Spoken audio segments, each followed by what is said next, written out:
एक रोज मन किया कि ऑफिस से घर पैदल की चला जाए।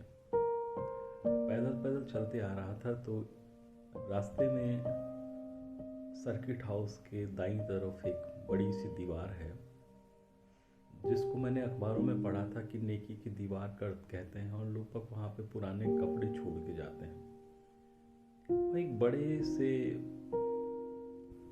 पोस्टर के रूप में लिखा हुआ था कि मेरे 50 रुपए यहाँ गुम गए हैं, अगर किसी को मिलते हैं तो मुझे इस जगह पहुंचाया जाए। और उसके नीचे वहाँ का एड्रेस लिखा हुआ था, पर टेलीफोन नंबर नहीं लिखा हुआ था।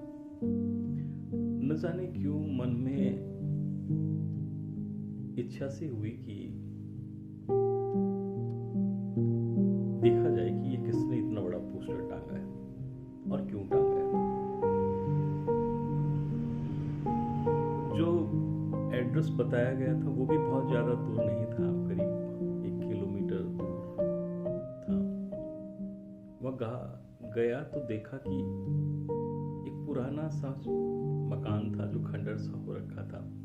उसके आसपास के मकान भी सब के सब है वो ढह से गए थे। सोचा इसमें कौन रहता होगा,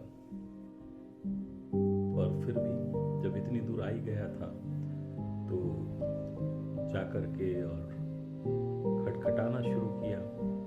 आवाज दी तो एक कराहती सी आवाज अंदर से आई।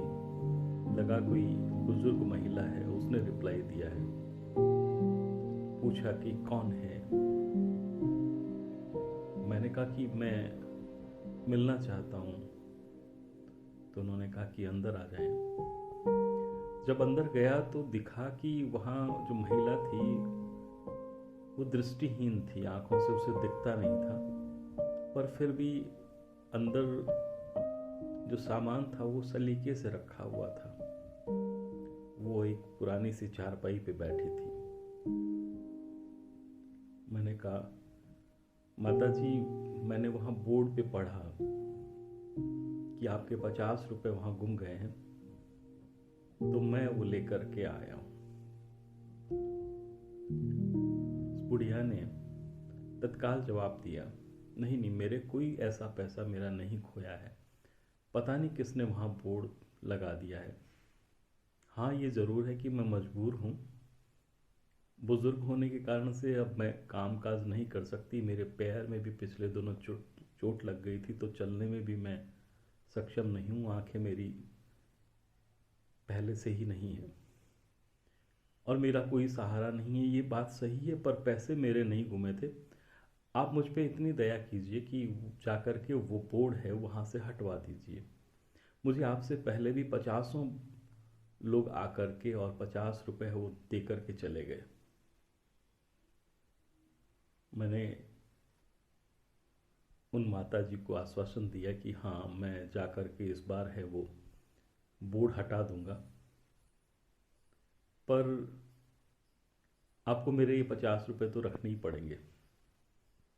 मैंने वो 50 रुपए उन्हें दिए और दोबारा लौट करके वहीं आया जहां पे वो बोर्ड लगा हुआ था, पोस्टर लगा हुआ था।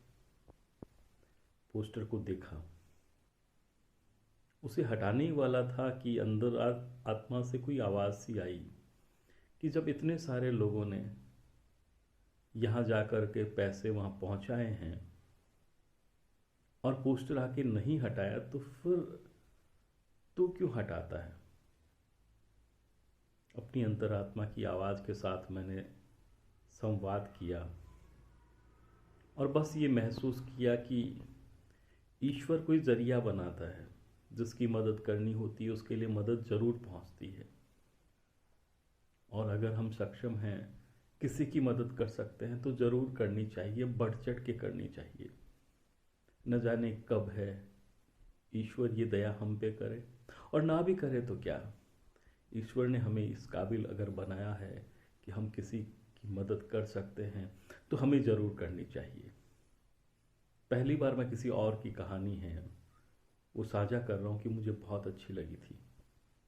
आप सब लोगों को मेरी तरफ से बहुत बहुत शुभकामनाएं। ईश्वर सभी को स्वस्थ रखे, खुश रखे।